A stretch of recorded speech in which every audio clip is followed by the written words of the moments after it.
अस्सलाम वालेकुम क्लास 7। आज हम लोग अपना यूनिट नंबर 2 स्टार्ट करेंगे, ठीक है, जिसके अंदर सबसे पहले मैं आप लोगों को रैशनल नंबर्स के बारे में बताऊंगा कि रैशनल नंबर्स क्या होते हैं। मैं इसकी डेफिनेशन पढ़ने जा रहा हूँ।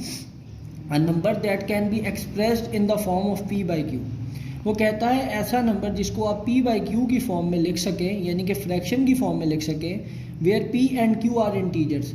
इंटीजर्स के बारे में हम यूनिट 1 में पढ़ चुके हैं, ठीक है। And q is not equal to zero, और ये जो आपका डिनोमिनेटर है वो ज़ीरो नहीं होना चाहिए, is called a rational number. For example देखें, यहाँ पर एक p की जगह उसने एक इंटीजर लिख दिया, q की जगह भी एक इंटीजर लिख दिया। जब आपके न्यूमिनेटर में भी इंटीजर है, डिनोमिनेटर में भी इंटीजर हो, तो और आप उसको फ्रैक्शन में लिख रहे हैं, तो ये आपका एक रैशनल नंबर बन जाता है। बस याद रहे कि आपके डिनोमिनेटर में ज़ीरो कभी भी नहीं आना चाहिए। इसी तरह आप इसकी माइनस वाली एग्जांपल भी देख सकते हैं। अब देखिए -2 भी एक इंटीजर है और नीचे 5 भी एक इंटीजर है, ठीक है। तो न्यूमिनेटर में भी इंटीजर और डिनोमिनेटर में भी इंटीजर, और इसको क्वोशंट फॉर्म में यानी कि डिवाइड की फॉर्म में आपने लिख दिया, तो ये एक रैशनल नंबर बन जाएगा, ठीक है। तो ये हमारी रैशनल नंबर की डेफिनेशन थी। इसी के ऊपर हमारा जो पूरा यूनिट है वो बेस कर रहा है। राइट, ट्रू और फॉल्स। राइट, ट्रू और फॉल्स।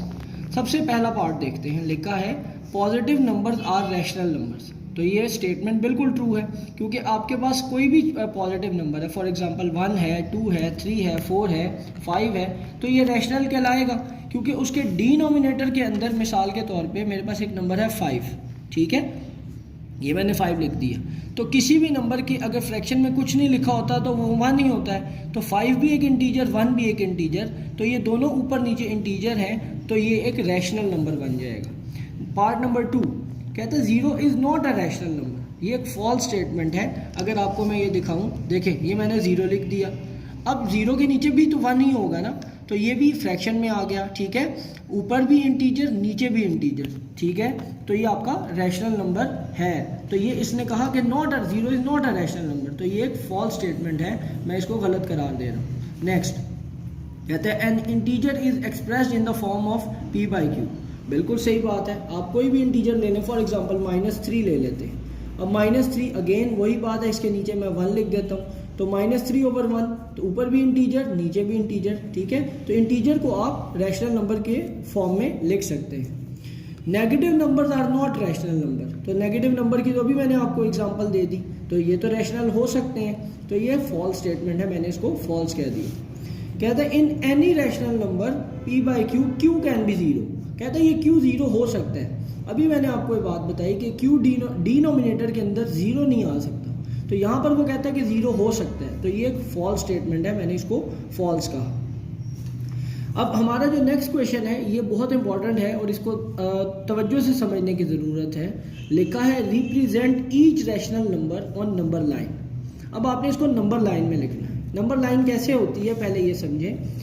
आप एक ऐसे स्ट्रेट लाइन लगा देंगे, ये एरो शो कर रहे हैं कि आप इस लाइन को जितना मर्जी एक्सटेंड कर लें। सेंटर में आपके 0 आ जाता है और राइट साइड पे सारे पॉजिटिव नंबर्स आएंगे, जबकि लेफ्ट साइड पे नेगेटिव नंबर्स आएंगे।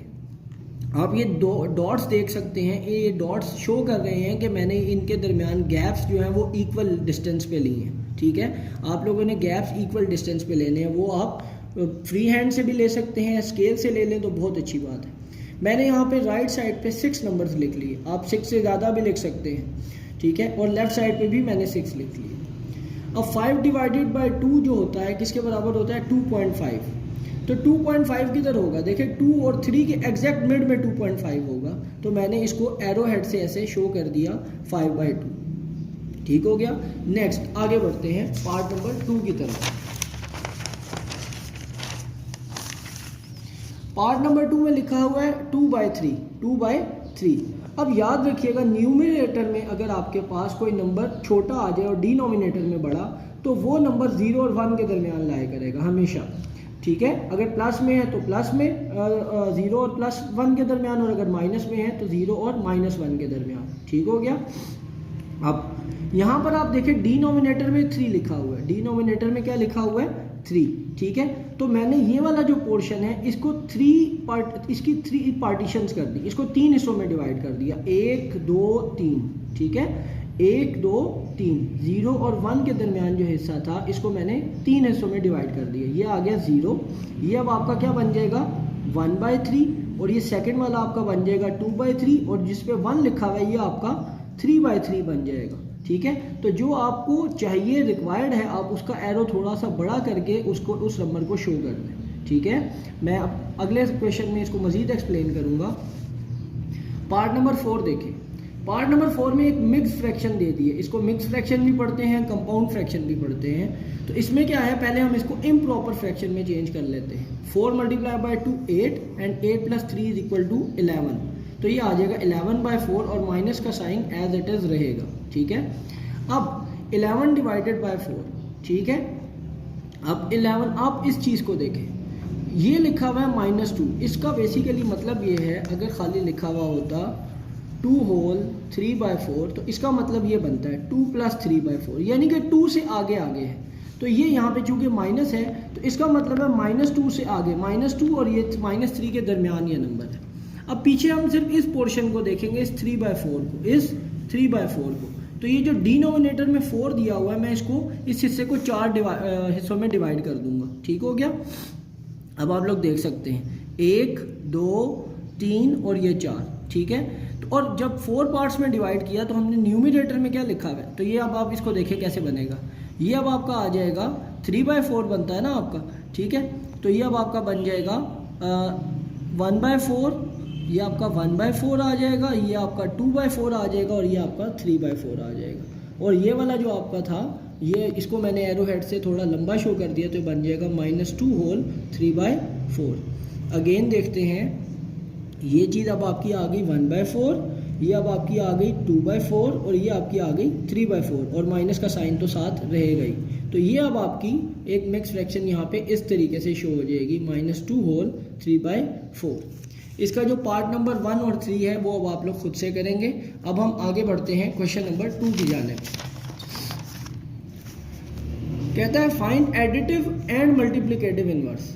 एडिटिव इनवर्स और मल्टीप्लिकेटिव इनवर्स से पहले हम लोगों को ये पता होना चाहिए कि एडिटिव आइडेंटिटी क्या होती है। याद रखें, एडिटिव आइडेंटिटी 0 को कहते हैं, 0 is an additive identity and 1 is the multiplicative identity. I would repeat my words, 0 जो है वो एडिटिव आइडेंटिटी है और 1 जो है वो मल्टीप्लिकेटिव आइडेंटिटी है। अब देखें, यहाँ पे लिखा हुआ है -7।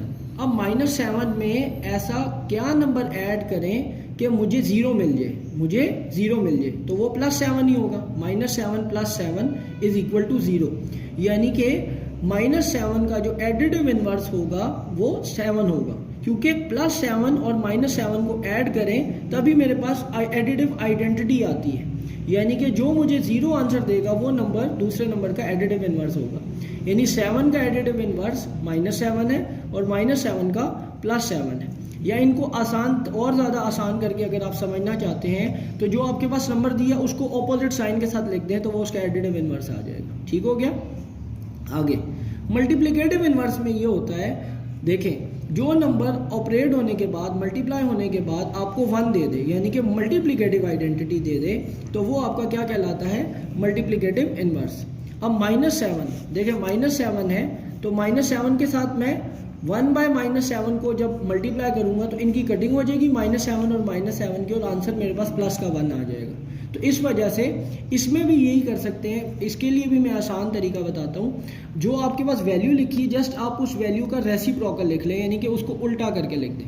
-7 का मतलब होता है -7/1, तो -7/1 को मैंने लिख दिया -1/7। ये माइनस दोनों के साथ है, ऊपर लिख दें नीचे लिख दें, इससे कोई फ़र्क नहीं पड़ता। ठीक है, इसी तरह 23, अब इसका 20 + 23 है, एडिटिव इनवर्स क्या होगा, -23, और 23 का मतलब होता है 23 / 1, और इसका रेसिप्रोकल क्या होगा, 1/23। इसी तरह -11, अगर इसका एडिटिव इनवर्स लिखें तो +11। ठीक है, और मल्टीप्लिकेटिव इनवर्स क्या होगा, -11/1 है तो ये 1/11 या -1/11।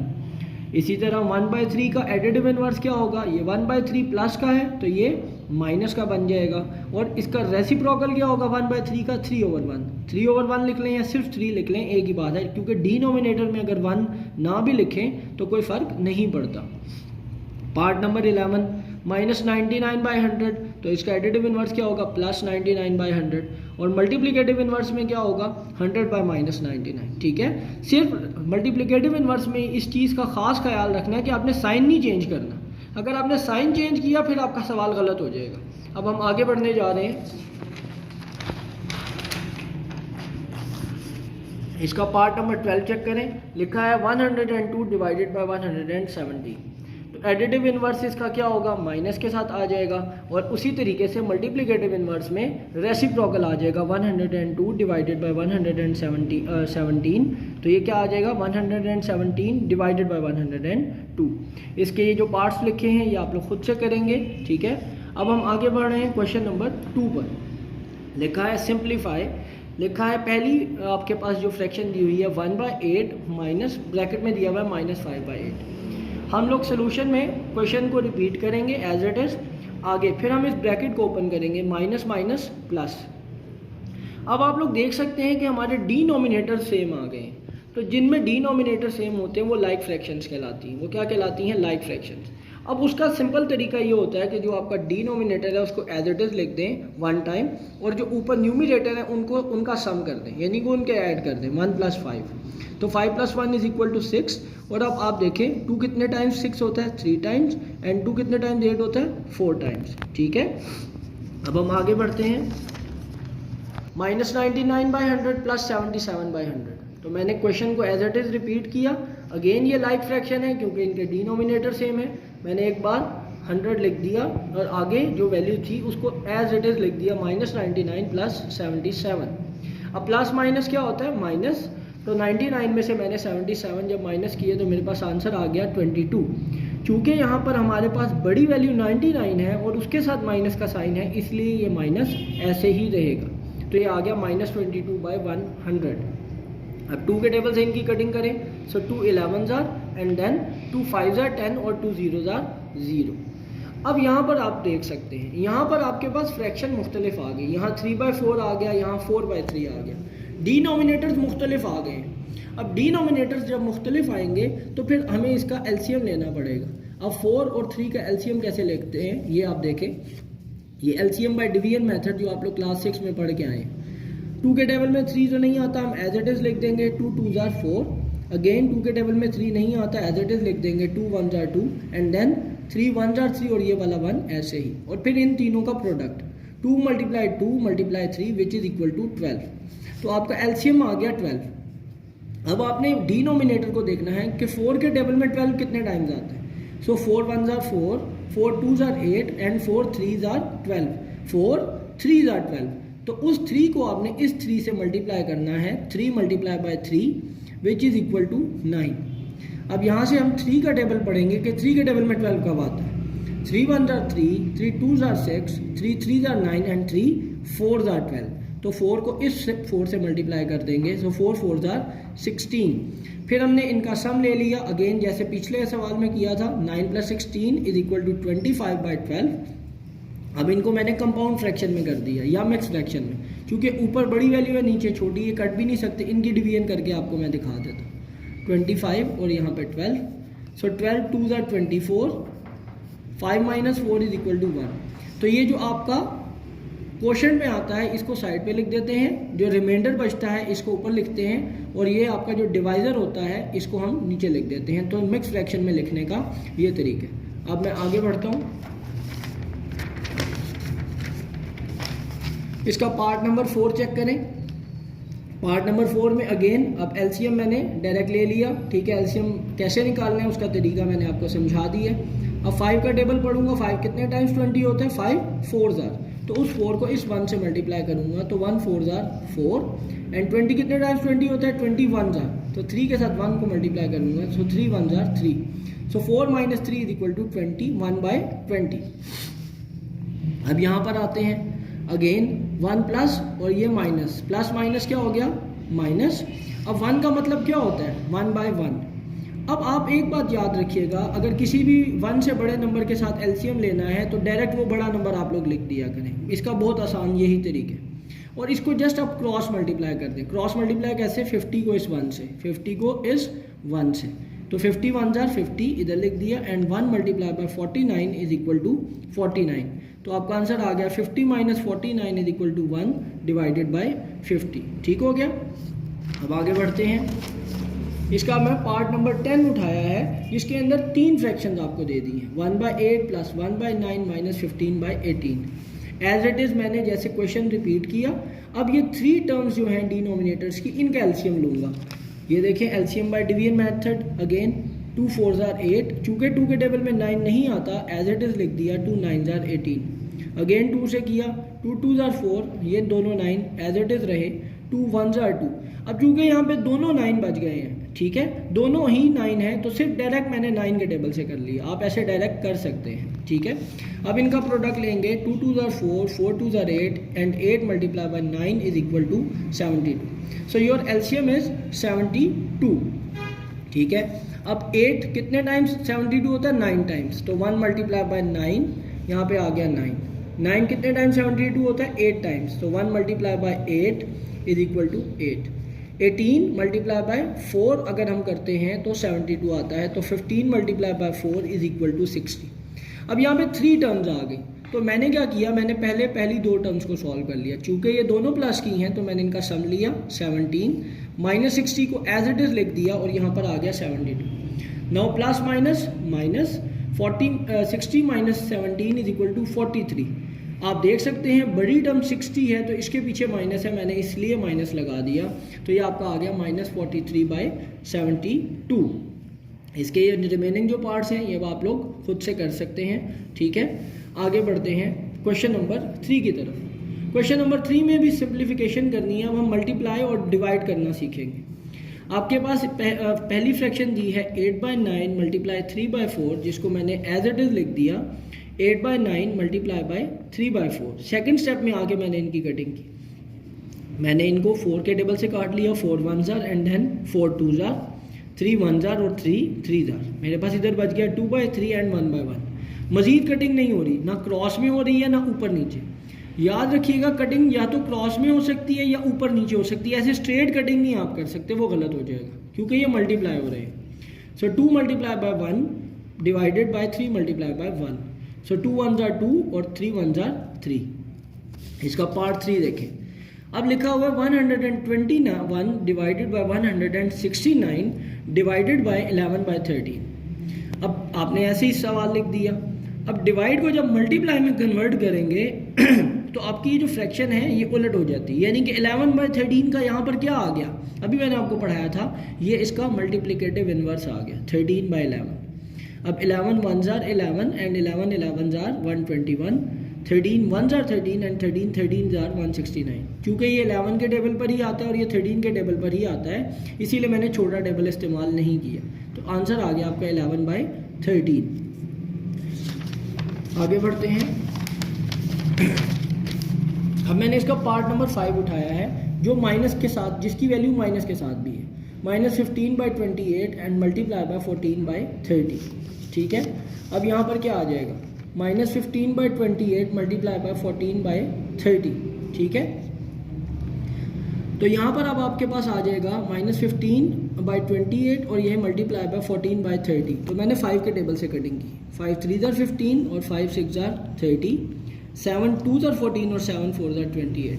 तो यहाँ पर क्या आ जाएगा -3 यहाँ पर अब आपके पास क्या आ जाएगा 3/4, ठीक है।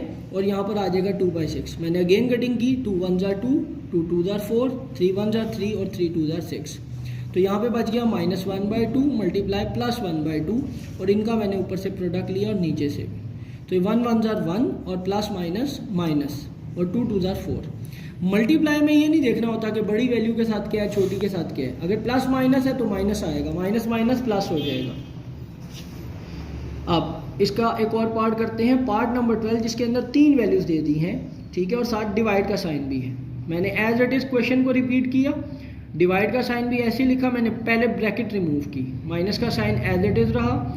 अब चूंकि मुझे पता है डिवाइड का साइन मल्टीप्लाई में जब चेंज करते हैं तो फिर आपकी वैल्यू उलट हो जाएगी, तो ये बन जाएगी 40/-51, ठीक है। ये पार्ट नंबर 12 के तरह का एक क्वेश्चन मैंने अपने से किया है। पार्ट नंबर 12 में डिनोमिनेटर में 2 है, आप लोग वो खुद से करेंगे। बहरहाल अब मैंने कटिंग शुरू कर दी। 3 1 जार 3, 3 1 जार 3 और 3 7 जार 21, ठीक है। 5 1 जार और 5 8 जार।